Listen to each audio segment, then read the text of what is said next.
آج مردوں نے بھی کچھ گناہ میں کمی نہیں چھوڑی، لیکن عورتوں کا حال تو یہ ہو گیا، العیاذ باللہ العیاذ باللہ، عورتوں کا حال یہ ہو گیا۔ اب عورتیں بھی مردوں سے کچھ گناہ میں پیچھے نہ رہی، عورتیں بے پردہ گھوم رہی ہیں، ولیموں میں بے پردہ چلی، میتوں میں بے پردہ چلی، بے پردگی کا ایک ماحول ہے۔ اور پردے پہ تقریر کرنے والے علماء کو کہا جاتا ہے، ان مولویوں کو کیا سمجھتا ہے، یہ تو دقیانوسیت والا ذہن رکھتے ہیں، ارے پردہ ظلم ہے، عورتوں کو پردے میں رکھنے کی بات کرنے والے ظالم لوگ ہیں۔ یاد رکھنا میری بہنوں، اچھی طرح یاد رکھنا، عورت آج لوگ کہہ رہے ہیں عورتوں سے زنا ہو رہا ہے، عورتوں کو لے کر بھاگا جا رہا ہے، عورتوں کے ساتھ بدی ہو رہی ہے۔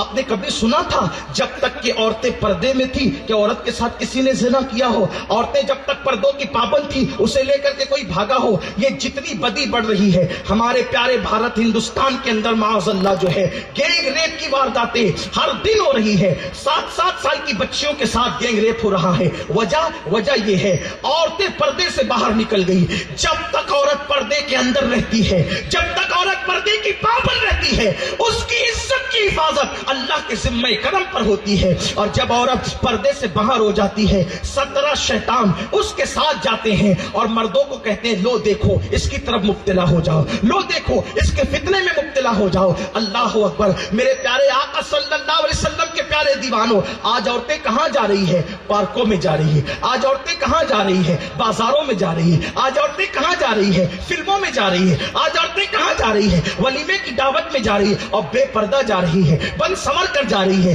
کبھی سوچا تو ہوتا جس مذہب نے عورت کو مسجد جانے سے روک دیا، آخر وہ مذہب بازار میں جانے کی اجازت کیسے دے سکتا ہے؟ وہ مذہب فلموں میں جانے کی اجازت کیسے دے سکتا ہے؟ وہ مذہب پارکوں میں جانے کی اجازت کیسے دے سکتا ہے؟ یاد رکھنا، اللہ کے نزدیک روئے زمین پر سب سے بہترین مقام کو مسجد کہتے ہیں۔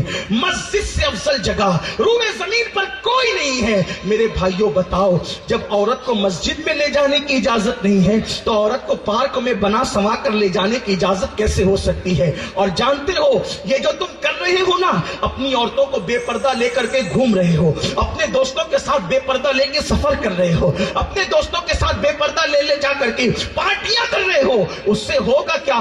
جب بھی تم اسلام کے قانون کو پیٹ کے پیچھے ڈالو گے، دنیا تمہیں رلائے گی اور خون کی آنسو رلائے گی کہ آج نہیں ہو رہا ہے۔ چند دوست مل کر کہتے ہیں چلو یار پکنک پر جائیں گے، اور سب کے سب فیملی کے لوگ مل کر کے جو ہے بے پردہ جاتے ہیں، پارکوں میں بے پردہ گھومتے ہیں، بے پردہ بیٹھ کر کے کھاتے پیتے ہیں۔ انجام کیا ہوگا؟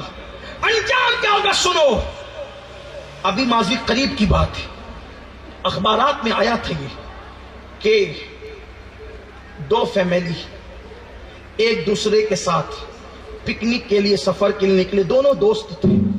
لوگ کہتے ہیں مولوی لوگ بڑے شکی ہوتے ہیں، یہ پردے کی بات کرتے ہیں، ہمیں تو اپنی فیملی پر بڑا یقین ہے، بڑا یقین ہے۔ نفس پر یقین کرنے والے، نفس پہ یقین کرنے والے رسوا اور ذلیل ہوتے ہیں، کیونکہ نبی معصوم کہے نفس امارہ تو گناہوں کی طرف لے جانے والا ہے، وہی گناہ سے بچ سکتا ہے۔ الا ما رحم ربی، جس پر میرے رب کا رحم اور فضل ہو جائے وہی گناہ سے بچ سکتا ہے۔ نبی کہہ رہا ہے کہ میں اپنے نفس پر یقین نہیں کرتا، تمہیں بیوی کے نفس پہ یقین ہے، تمہیں دوستوں کے نفس پہ یقین ہے، تمہیں اپنے نفس پہ یقین ہے۔ یہ نفس کیا ہے؟ نفس شیطان کا بڑا بھائی ہے۔ نفس جب شیطان اتنا نقصان کرتا ہے تو نفس کتنا نقصان کرے گا؟ تم نفس پہ یقین کر رہے ہو، یہ دشمن ہے، نفس دشمن۔ امام اہل سنت نے بھی کہا ہے رضا نفس دشمن ہے، دم میں نہ آنا۔ رضا نفس دشمن ہے، دم میں نہ آنا۔ کہاں تم نے دیکھے یہ چلانے والے؟ جو اپنے دشمن پہ بھروسہ کرے اس کا انجام کیا ہوگا؟ جو اپنے دشمن پہ یقین کرے اس کا انجام کیا ہوگا؟ کہتے ہو کہ ہم پردے کی بات کریں تو شکیہ سنا، بیوی پہ مولوی سے زیادہ یقین کرنے والا آپ کو کبھی نظر نہیں آئے گا، لیکن مولوی پابند ہے اللہ کی شریعت کا، اللہ کے قانون کا۔ مولوی کو یقین ہے جب میں نے پاپ نہیں کیا تو میرے گھر کے ساتھ بھی پاپ نہیں ہوگا۔ لیکن بات یاد رکھنا، جو اپنے جب نفس پہ یقین کرے وہ تباہ ہوگا۔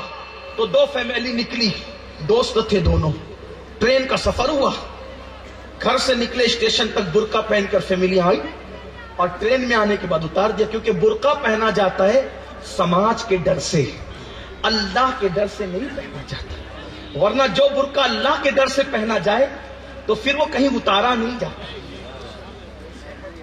لوگ نہیں دیکھ رہے، برقع اتار دیا گیا، باتیں ہوئی، مستیاں مذاق ہوئی۔ جب پکنک سے واپس لوٹے ٹھیک دوسرے ہی دن سے جھگڑے شروع ہو گئے، دونوں فیملی میں جھگڑے شروع۔ یہ اس کے ساتھ نہیں رہنا چاہتی، وہ اس کے ساتھ نہیں رہنا چاہتی۔ نباہ کی کوشش کی گئی، بات بنانے کی کوشش کی گئی، بالآخر کیا ہوا؟ دونوں شوہروں نے جو ایک دوسرے کے دوست تھے، دونوں کو معاملہ پتہ نہیں تھا، ایک دوسرے سے بات کی، یار میری فیملی میرے ساتھ نہیں رہنا چاہتی، میری فیملی کا ایک کام کرتے ہیں، یار پتہ نہیں ہوا کیا ہے، چلیں انہیں طلاق دیتی جائے۔ ایک نے کہا میں تو طلاق دینا چاہتا ہوں، اس نے اس کی بیوی کے متعلق کہا، اور پھر اس نے اس کی بیوی کو کہا کہ ٹھیک ہے تم آ جانا کورٹ کے اندر اور کورٹ سے طلاق لے لو۔ آپ کو حیرت ہوگی، جب وہ عورت کورٹ میں طلاق لینے کے لیے اپنے شوہر کے پاس پہنچی تو اسی دوست کی بائک پر بیٹھ کر کے پہنچی، اسی دوست کی بائک پر جس کے ساتھ اس نے پکنک کیا تھا۔ بعد میں یہ معاملہ کھلا کہ پکنک کے درمیان بے پردہ رہنے کی وجہ سے اس کی بیوی کا اس کے ساتھ ناجائز تعلق ہو گیا اور اس کی بیوی کا اس کے ساتھ ناجائز تعلقات ہو گیا، اور نتیجہ یہ ہوا کہ دونوں کا گھر اجڑ گیا۔ یہ ہے بے پردگی کا انجام۔ اگر آپ کو ایسا لگتا ہے کہ معاذ اللہ اسلام ظلم کرتا ہے، کیسے مسلمانوں کہ آپ کو یہ لگتا ہے کہ اسلام ظلم کرتا ہے؟ اگر پردے میں رکھنا ہی ظلم ہے تو کعبے کو پردے میں کیوں رکھا گیا؟ اگر پردے میں رکھنا ظلم ہے تو قرآن کو پردے میں کیوں رکھا گیا؟ اگر پردے میں رکھنا ظلم ہے تو غریب نواز اور غوث پاک کے مزارات کو پردے میں کیوں رکھا گیا؟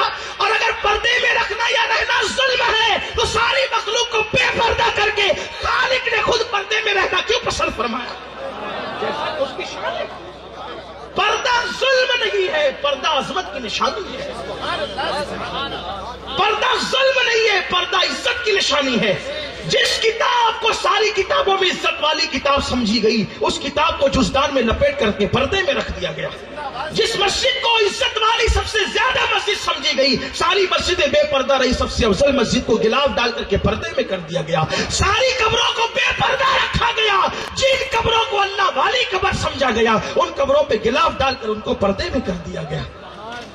پردے میں رکھنا ظلم نہیں ہے۔ تو بس بات کو اینڈ پہ پہنچاتے ہیں۔ میرے آقا سرکار غریب نواز فرما رہے ہیں کہ میرے مرشد خواجہ عثمان ہارونی نے فرمایا، بابا معین جب عورتیں بگڑ جائیں، اس لیے کہ مرد بگڑے عورت اس کو سنوار سکتی ہے، مرد بگڑے اسے عورت سنوار سکتی ہے، عورت بگڑ جائے اسے کوئی نہیں سنوار سکتا۔ جب عورت بگڑ جاتی ہے تو پھر عذاب ہی آتا ہے۔ بس مرد بگڑے تو عورت کیسے سنوار لیتی ہے؟ عورت کا تقوی کئی مردوں کو سنوارتا ہے، عورت کی پرہیزگاری کئی مردوں کو سنوارتا ہے۔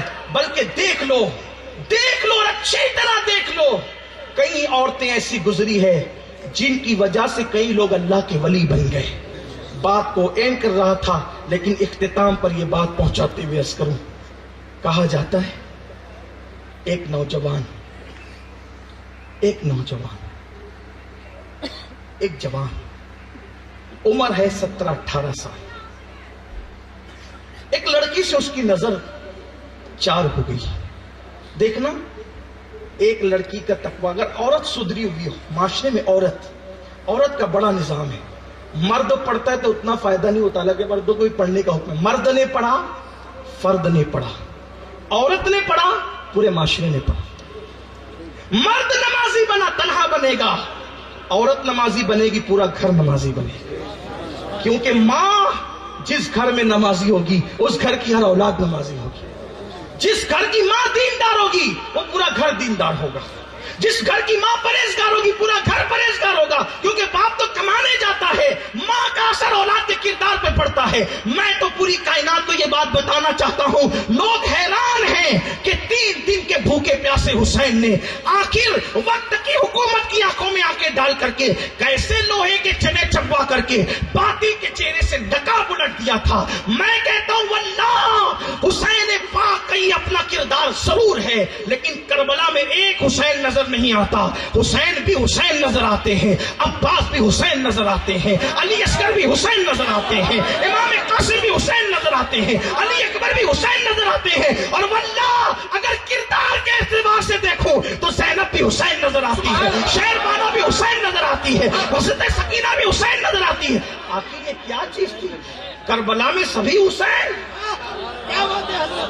کربلا میں سبھی نام کا ایک حسین تھا، کردار کے سارے حسین مجھے نظر آتے ہیں۔ وجہ یہ ہے کہ سیدہ فاطمہ نے اپنے گھر میں ایسا ماحول بنایا تھا کہ اس ماحول نے کردار کے اعتبار سے سب کو برابر کیا۔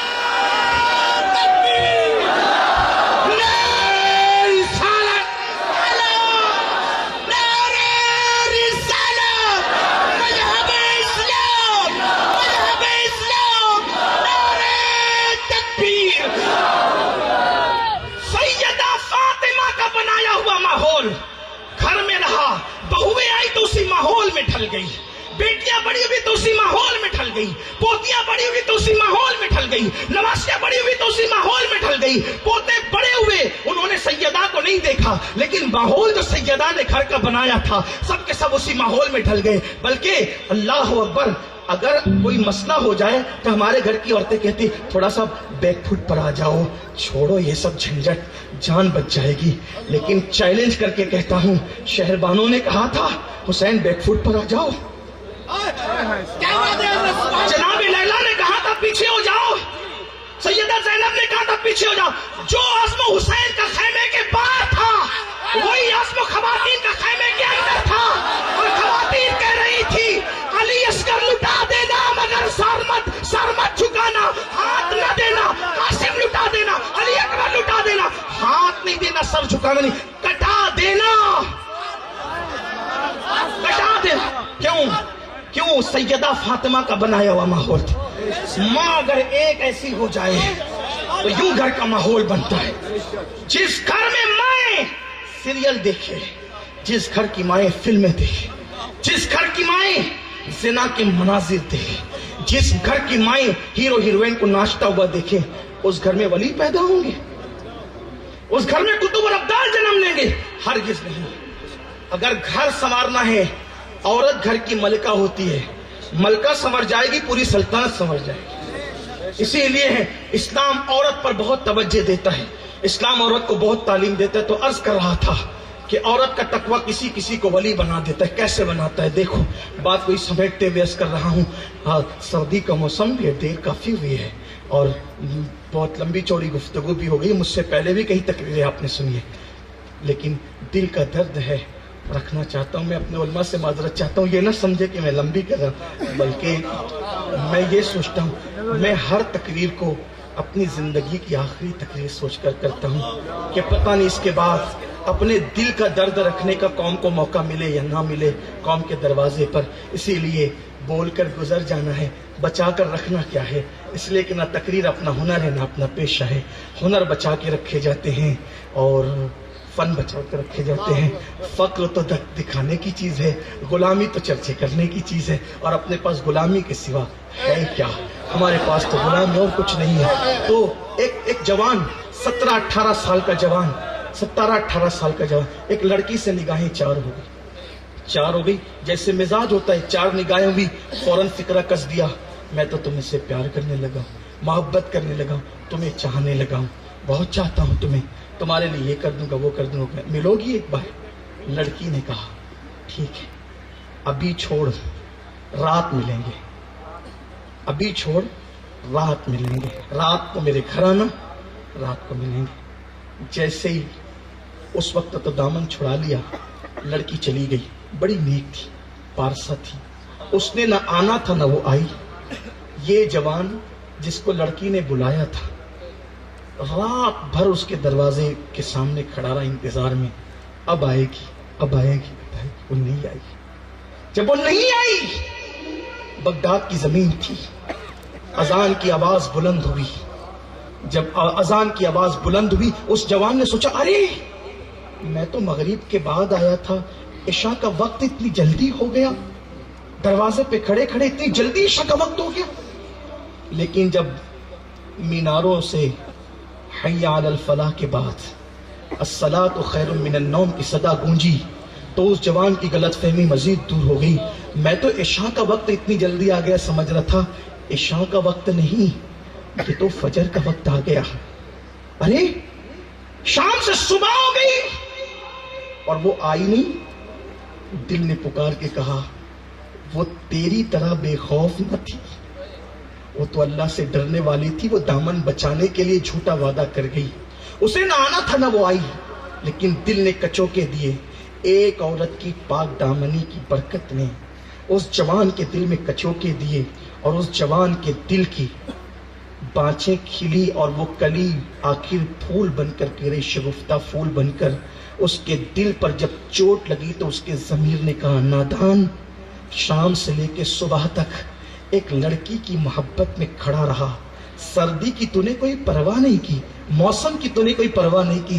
اگر تو یہ رات کسی لڑکی کی محبت میں کھڑے ہو کر گزارنے کی بجائے تو اپنے اللہ کی محبت میں کھڑے ہو کر نمازیں پڑھتے ہوئے عبادت کرتے ہوئے گزارتا، اللہ تجھے کیا مقام عطا کرتا. فوراً اس جوان کا دل اب مسجد کی طرف مائل ہو گیا.